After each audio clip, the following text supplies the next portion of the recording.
Hi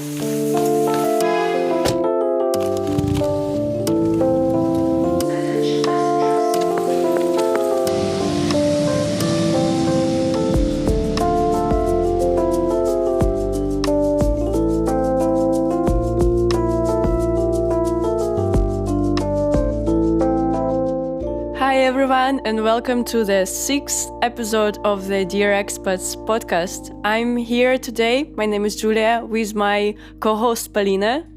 Hi everyone, it's nice to see you again, or nice to meet you if you are the first time with us. So, rules are simple. We're reading the letters from our subscribers. So, subscribe to our podcasts, share this episode, put your reviews, 5 stars, hearts, and all this stuff. And please send us letters to our email. We're leaving our email and our website in the description. I think we can start. Julia, you want to start? Yeah, let's start with our first letter. This letter is from Marina, and here is what she's writing to us. I've been living in the Netherlands for 5 years, and this winter I went to Asia for vacation. I stayed there for 2 months. In short, I really liked it. It was the first time in a while that I felt how different life can be. After this experience, I started asking myself, why do I live in Europe at all except for getting a passport that would make traveling easier? While living in Europe, I didn't even realize how much stress I was carrying. Only after leaving, I felt how heavy it was. Now that I'm back, I feel a bit lost. I've put so much effort into building a stable, comfortable life here, but this vacation felt like using a cheat code in a game. Suddenly, life felt easier. And now I keep wondering, how can I stay motivated to keep playing life of hard mode in Europe after I've already experienced how much lighter and calmer it can be somewhere else? Param, param, pam. Thank you for the letter, Marina. I think it's interesting because I think we're not fresh immigrants, expats. We're not really fresh expats. No, we're somewhere in the middle, I think. Yes, but I think this is interesting parts of immigration. So the first part is devastating. Our middle is, okay, we can live here. We have friends, we have our places, we have our lifestyle. And I think this is an interesting part of the later immigration, like the 5th year after the 5th year when you live somewhere. And in the Netherlands, it's totally connected that if you live 5 years in this country and do everything okay, you get the passport. Yeah. And that's the first time when you can think what I want to do now, because now I have my documents. It's really interesting. I think one of our first episodes, it was a letter from Olga. She was going to get passport too, and she thought, what I'm going to do next? Exactly. Want to go to stay here or do something. It's really interesting. It's really interesting part of immigration. Actually, I'm dreaming that sometime I will have my workation. I've never had it before because I'm working as a TV host, so you're connected to the studio, so you can work somewhere else. And I'm dreaming about workation, but I think I want to try something cheaper and warmer, but not such far away that Asia, maybe it will be Portugal or Spain. What do you think about, not workation, but what do you think about moving to Asia from Europe? Is it downshifting for you? That's a good question. I've never been to Asia. I think that closest I got was Turkey, but it's Middle East. Asia. No, I mean, but if you go from the Western countries, I see. Easter, it's as far as I got.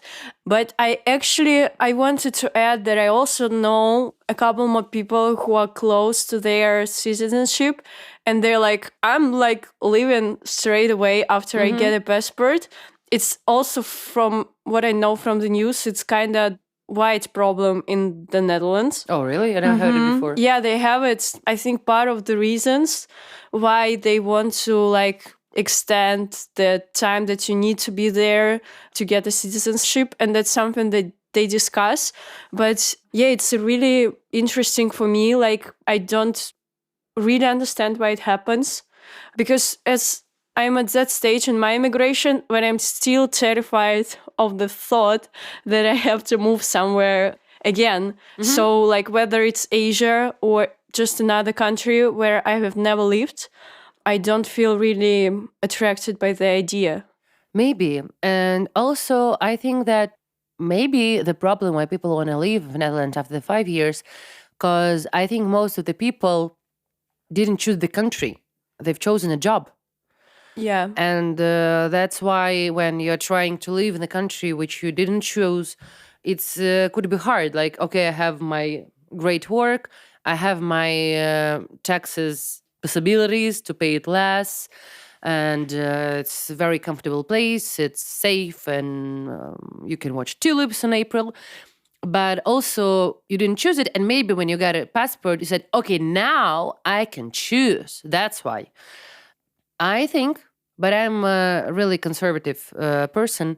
I think if I get a passport here, I won't move anywhere because I think that, like, you spend, in my case, you spend 2.5 years and now you feel this place as your place. And I don't want to reinvest more time. I'm not so young, you know. I don't want to reinvest some time to live in another country. Maybe I can imagine that I want to spend, I don't know, some time, like some summer on Como Lake because I love it, or Garda, yes. Yeah, exactly. Or maybe to spend some winter in California or in Bali. Yeah, maybe.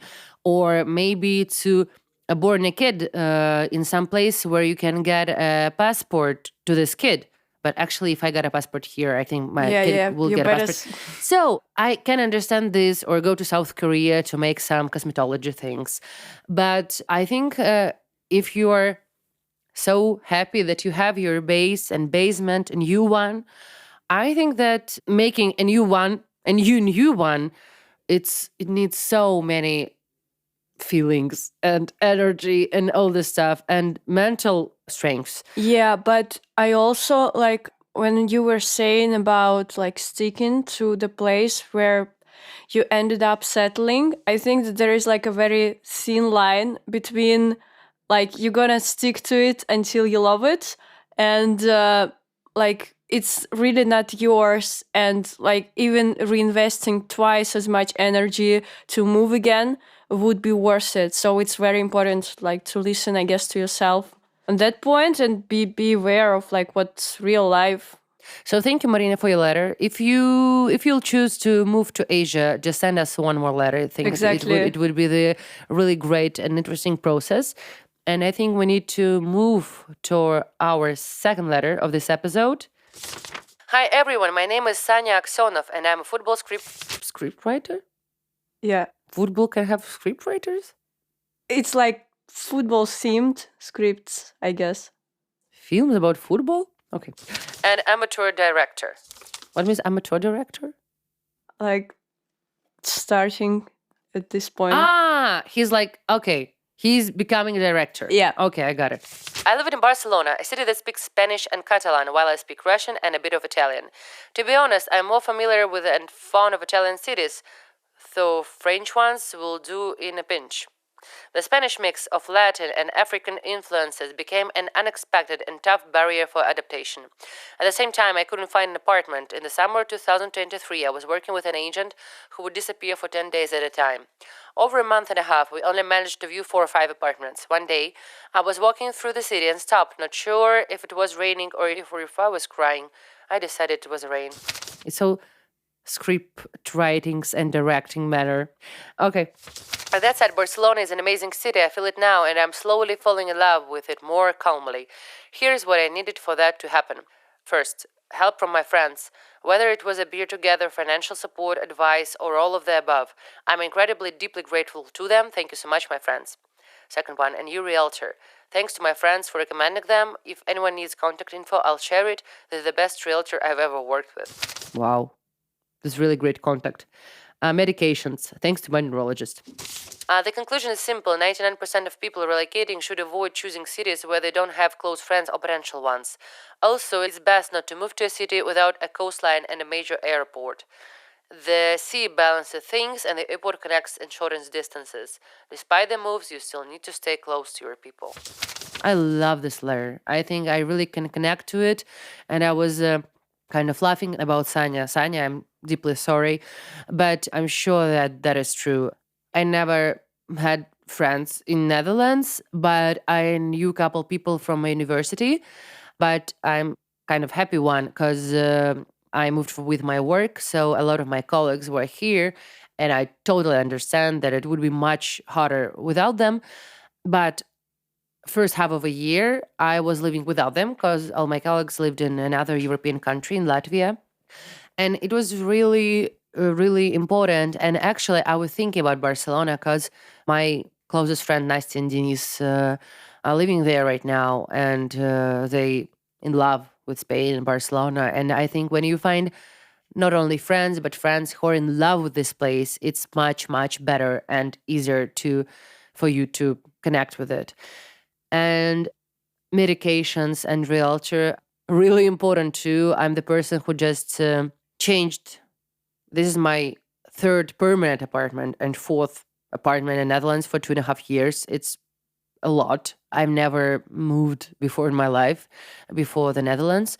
And good apartment is really, really, really important to feel yourself okay.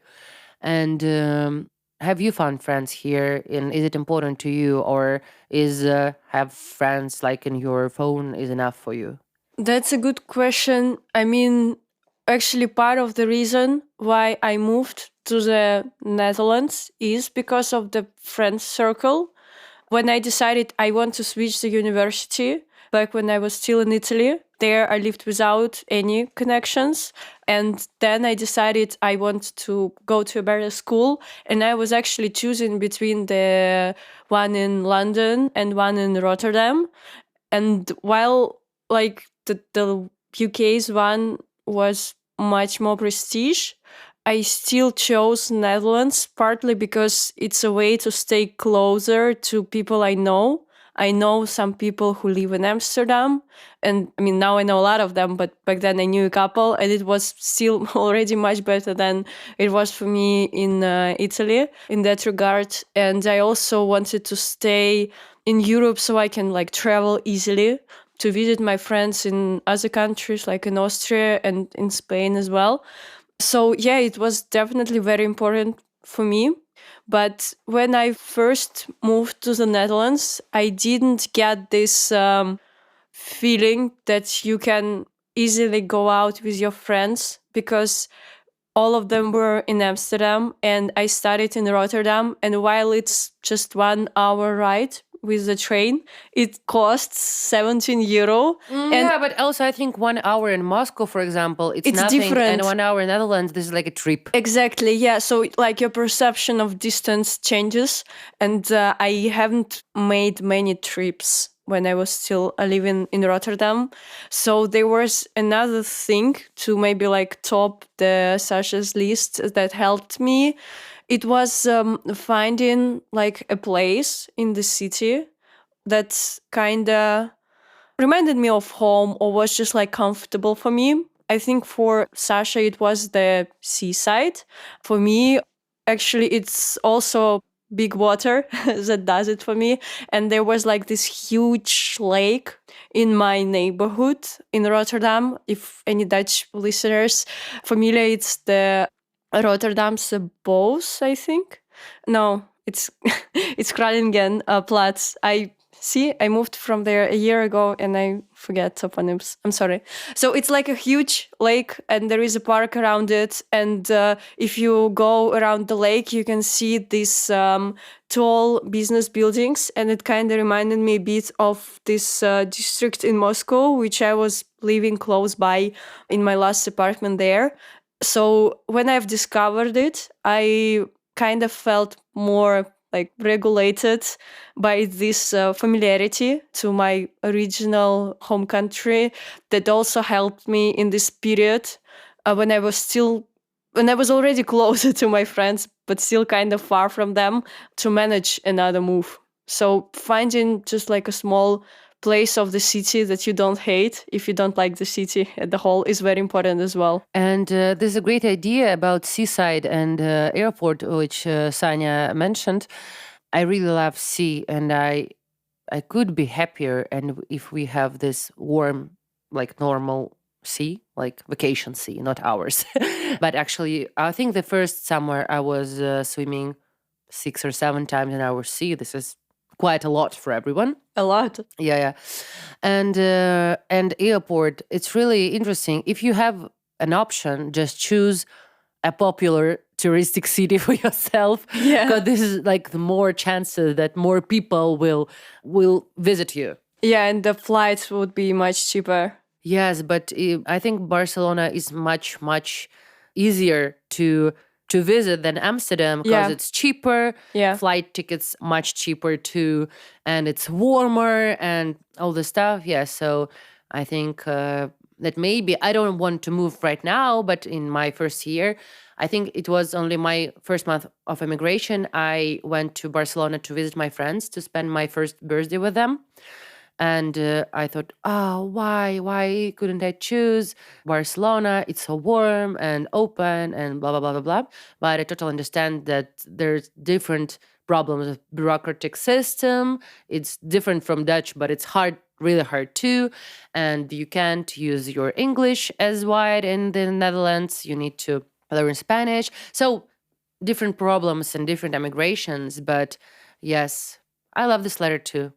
Maybe I'm just in a good mood. I love all letters today, but No, love we this love letter. all your letters and we appreciate it. Send us more.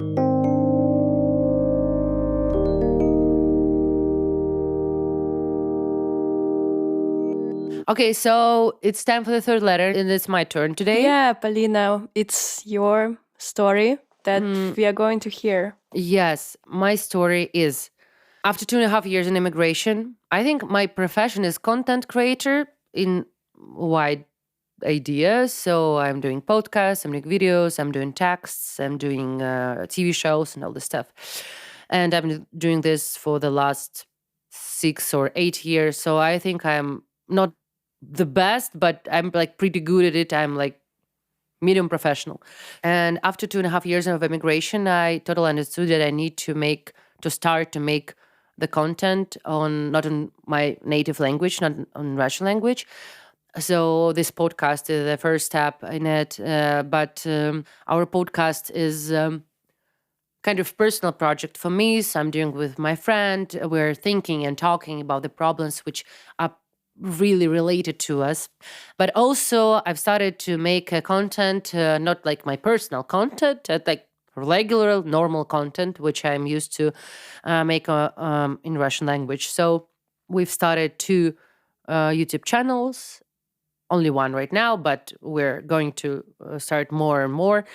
And I'm doing it on English, and my authors work on English, and everything on English, and everything about not my culture, about American culture most of the time. And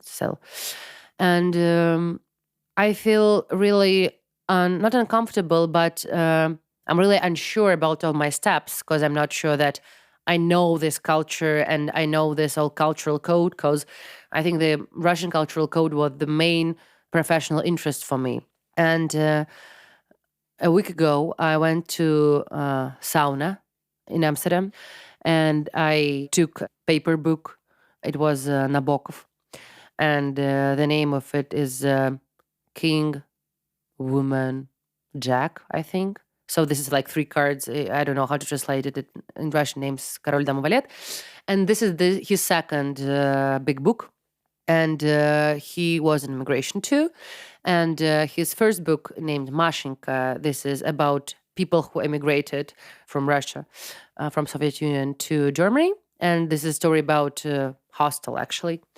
And his second book was about German people. And this was his idea, that he stopped writing about Russian people. Now he started to write about German people. And in the start of the book, it was his letter to his mom while he was writing this book.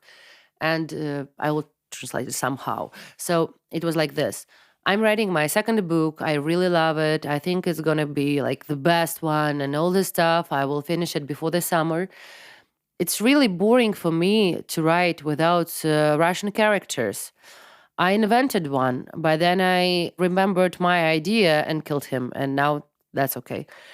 And this is the first time I understood what I'm feel about this English speaking content. I love it. It's interesting for me, and it's a really big professional challenge, of course. And I think this is the not the first time in my career, but it's a kind of forgotten feeling when you are not sure what you're doing, and this is anxious, but also you feel different and new energy in this process. But it's got kind of a little boring for me. Not the whole process, but this is inventing and making ideas. This is the strange idea when you can't relate to something. It's really hard to feel this enormous and realistic interest in yourself. And I was thinking about it the last couple of weeks. Is it possible to find this connection not only for their transport or great government or documents or museums, but can you really relate to it and be the person who are making content for these people? Is it possible? That's a good question. Not for expats as us. So we're doing this expat podcast for other expats. No, I understand. Yeah. Yeah. I was thinking about it a lot, comparing actually the cultures of two different countries I've lived in, Italy and Netherlands. And I think that one of the reasons why it took me longer to fall in love with living here was that it was kind of harder for me to like crack this idea of a Dutch person. Like, what are the traits that they share from their social cultural background? And I'm not saying it because like Italians, oh, they love pasta. I mean, they do, but there are many other things to them that I just found easier to relate with. Maybe it's like this communistic background, I don't know.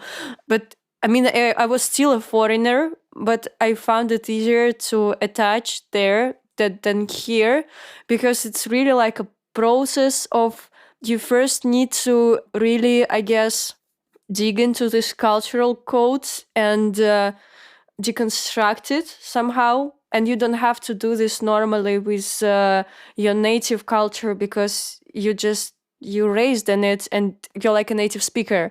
And then only after you understood it to at least 90%, you can start creating something from those elements that you've figured out. And it feels much more like, I don't know, intellectual process than emotional one. And I mean, knowing you as a very feeling person, I think that's also one of the reasons why it could be so hard for you to like just generate ideas. And I mean, answering your question, I think, well, maybe it's just not that important to get to this level of understanding of the culture to make something interesting for people. I mean, maybe you can use your unique background not only to do content for immigrants, but also just for people who have lived in this country for their whole lives, because you do bring some different insight, but there are still so many things in life that we have in common. I don't know. Maybe this is the problem, because I've just started and I have done pretty big work, but didn't get any feedback. So I feel myself insecure and unsure, and I have more questions than answers. But it's really frightening me. I understand that a lot of immigrants are great directors, authors, writers, and all this stuff. And I think if you're not using your language as an audio, it's easier to be, of course, with ChatGPT, it's easier for you to make content on the different languages. But now I'm in this step. Maybe in next 10 episodes, I'll tell you that everything is great and I'm doing great too. But now I'm really frightened about it. That's it. That's all my idea. No, I understand, and thank you for sharing. I don't know. I mean, I believe in you, so I feel optimistic And I hope everything will work out, because, I mean, there are different ways to get connected with people except for this language and words. And I'm sure like you will find a way to express your ideas to make it resonate with wide range of people. Thank you. And if you want to know something about immigrants from post-Soviet countries, you should read Mashenka, the first book of Nabokov. I think Mashenka was written in Russian language, first of all, but a lot of his books, the most famous one, Lalita, was wrote in English before he translated to Russian. And I think it's a really good book. I don't know. I'm in my cultural era, I think, and my cultural immigrants era. Okay, so this was the last letter. Thank you for being with us. Thank you for your letters. Thank you, Julia, for being such an amazing co-host today. And thank you, Polina, for sharing your story with us. And if you want to keep learning about the immigrants of the current times, one of the ways is to keep listening to our podcast, share it in your social media, send it to your immigrant or non-immigrant friends, and leave us 5-star rating, write comments, write your letters, and we'll be back with you soon. Yes, bye-bye. Bye.